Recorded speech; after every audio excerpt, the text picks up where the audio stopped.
Herkese merhaba arkadaşlar. Bugün Lords Mobile'de Ordu Kolezyumundayız.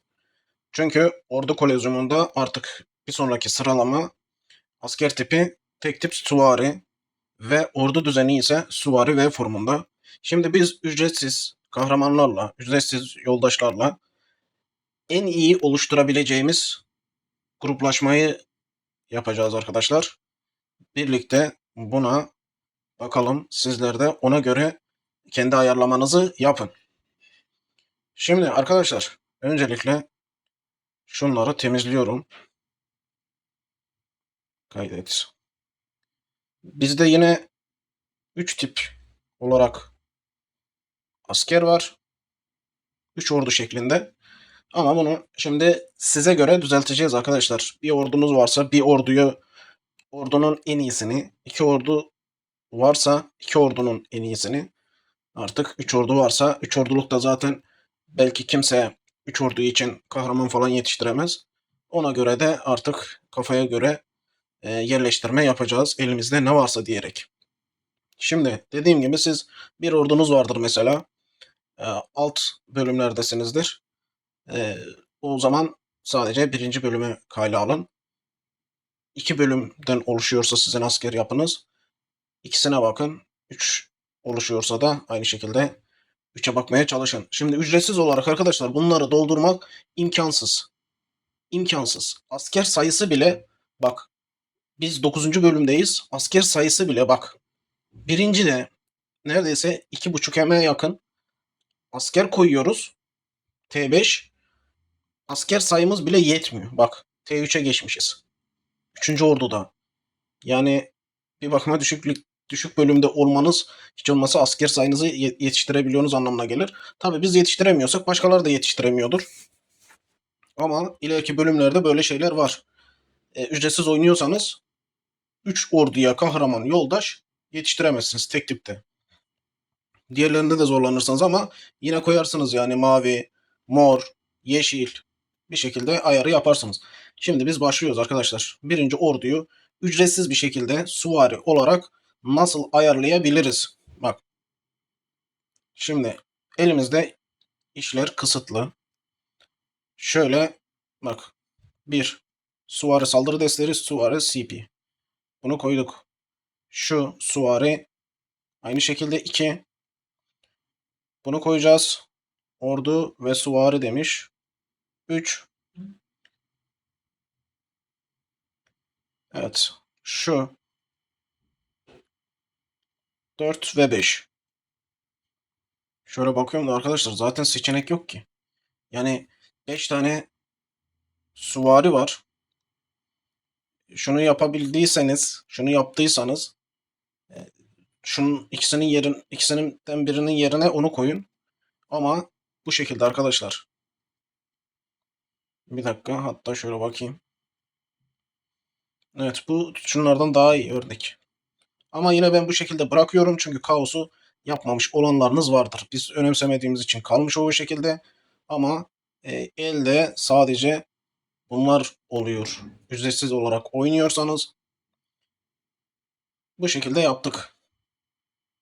Yoldaşlarda yine koyabileceğiniz bir şeyler var arkadaşlar. Örnek şu. Yabani kalkan. Şu. Bakıyoruz süvari. Şu yıldırım çarpması varsa bunu koyabilirsiniz.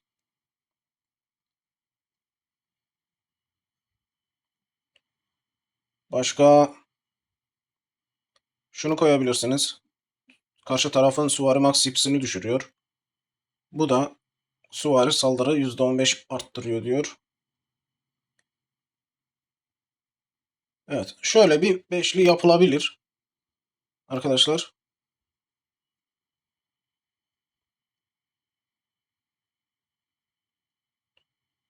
Neyse bu şekilde kaydediyorum.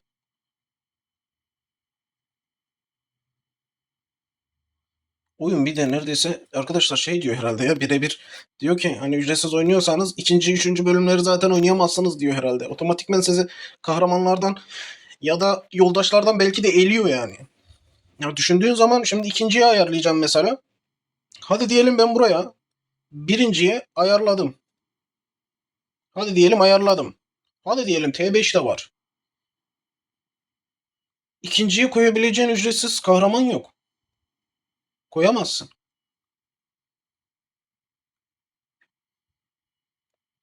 Yani ücretsiz, parasız oynamak da bir yere kadar arkadaşlar.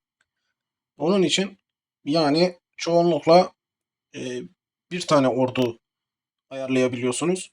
Tek tiplerde. Şu yoldaşlar değişebilir arkadaşlar. Şu yoldaşlarda mesela biz böyle ayar yaptık ya. Yoldaşları şöyle ücretsiz kahramanlardan seçebilirsiniz. Örnek şu beşli. Ya da şunu da ekleyebilirsiniz. Ya da diyelim ki bunlardan bazılarını eklediniz. Şunları çıkarttınız. Saldırı desteği olsun diyorsunuz. Şunu koydunuz. Bir de mesela şunu koydunuz. Yani bu şekilde de ayarlayabilirsiniz. Şu şekilde ordu olarak da bunu ayarlayabilirsiniz. Ama örnek mesela ne yapabilirsiniz? Bu şu kalsın. Şunlar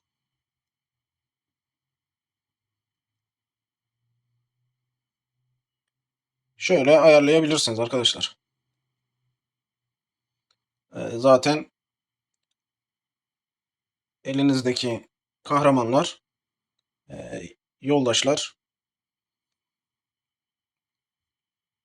iki ordu varsa yetmeyecek. Ücretsiz olarak bunun ayarlaması kahraman olarak yapılamıyor arkadaşlar. Bir bakalım mı?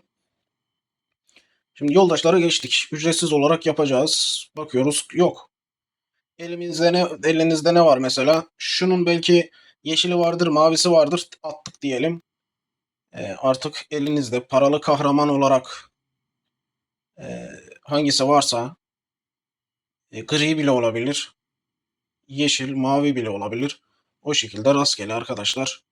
Şöyle seçeceksiniz artık. Sınırlı mücadelede belki vermiştir. Örnek şundan falan verdi.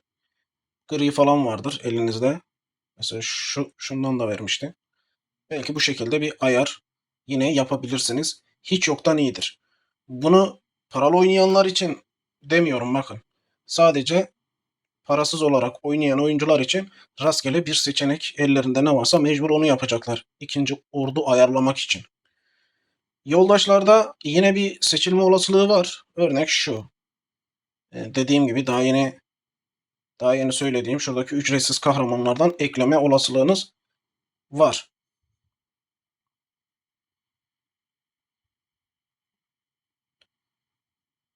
Evet. Şöyle iki tane arkadaşlar tavsiyede bulunarak söylemiş olayım. Bu şekilde bir ayarlama yapabilirsiniz. Artık sizde T4 vardır. T4 ya da daha düşük yeni oyuncularsanızdır. T3'ünüz vardır. T2'niz vardır. Yeni oynuyorsunuzdur. Sizin zaten sizle aynı zamanda başlayan oyuncular da aynı durumdalardır arkadaşlar. Sadece hani bizde T5 yok falan diye düşünmenize gerek yok. Bak biz bile yetiştiremiyoruz bak. Şu anda belki kimse yetiştiremiyor. 3 ordu var mesela. 3 orduya da bak 2.465K asker lazım. T5 olarak. Yetmiyor. T4'e geçiyor. Atıyorum T4'te yetmeyince T3'e geçiyor. Evet. Şimdi ücretsiz oynayan oyuncular için başka ne denilebilir? Arkadaşlar bir dakika. Hüner'i büyük olasılıkla yapmıştır diye tahmin ediyorum. Evet. Hepsine vermiş. İki tipler de buna karıştırıyordu çünkü. Evet.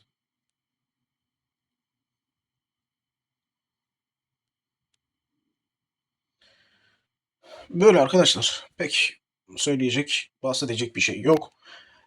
Ücretsiz parasız oynayanlar için dediğim gibi asker yetiştirebilseniz bile kahraman yetiştiremiyorsunuz bu ordu bölümlerine.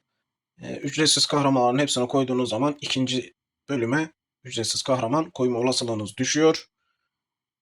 Dediğim gibi artık mor, mavi, yeşil, gri bile olur. Bir şekilde ona göre ayar yapıyorsunuz. Ücretsiz oyuncular için söyleyeceklerimiz bu kadar. hüneri doğru atayabiliyor. Otomatik atansa bile bu şekilde. Burayı da dile getirdim arkadaşlar. Buraya dikkat edin. Ben rastgele koydum. Büyük olasılıkla sizde paralı oynamadığınız için bunlar renk bu böyle altın mor olmayabilir. Elinize süvari ile ilgili ne geçerse artık onları koyup geçin arkadaşlar. Benim söyleyeceklerim bu kadar. Kendinize iyi bakın. Sağlıcakla kalın. Görüşmek üzere.